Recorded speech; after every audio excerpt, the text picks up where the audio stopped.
இதுதான் நம்ம தோட்டம். இந்த மரத்துக்கு இந்த தென்னை மரத்துக்கெல்லாம் உரம் போட்டுட்டு இருக்கோம்.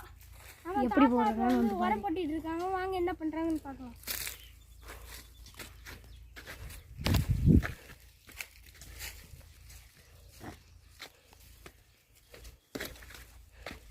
இதெல்லாம் நம்ம வாழைக்கண்ணு தென்னைக்கண்ணுன்னு சொல்ல வேண்டியதில்லை. இதெல்லாம் நம்ம வாழைக்கண்ணு ஃப்ரெண்ட்ஸ். தென்னம்பிள்ளைலாம் இருக்குது. வாங்க இப்போ நம்ம அப்பா வந்து இப்போ வெட்டிக்கிட்டு இருக்காங்க பார்க்கலாம். அப்பா இதெல்லாம் எப்படி பண்ணுறீங்க? இதெல்லாம் வெட்டி ஆழமாக வெட்டி உப்பு வச்சு அப்புறம் ஆடிச்சணி போடணும். ஓஹோ ஓகே. இதில் என்ன லாபம் கிடைக்குது உங்களுக்கு? இதில் தேங்காய் இளநி வெட்டலாம். இந்த வெயிலுக்கு இளநி குடித்தா இதமாக இருக்கும். அப்புறம் தேங்காட்டலாம் குடிக்கணும். சரி எப்படி இது என்ன ஆட்ட முடியும்? தேங்காய் நாட்டலாம்.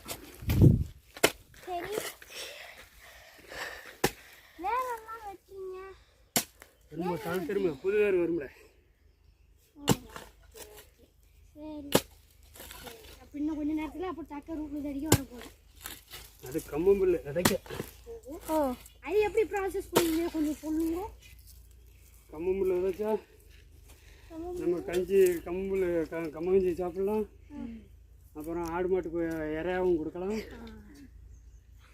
நம்ம கம்பங்கஞ்சி நல்லா காய்ச்சி மோர விட்டு கரைச்சி அடித்தா ஜம்முன்னு இருக்கும். அதுக்கு தான் கம்பம்புல் விதைக்கும். ஓகே ஓகே மக்களே, இதோட இந்த வீடியோ முடிஞ்சு. லைக் பண்ணுங்க, சப்ஸ்கிரைப் பண்ணுங்க. நீங்க அடுத்த சேனல்ல பார்க்கலாம். லைக் சப்ஸ்கிரைப் பண்ணிடுங்க.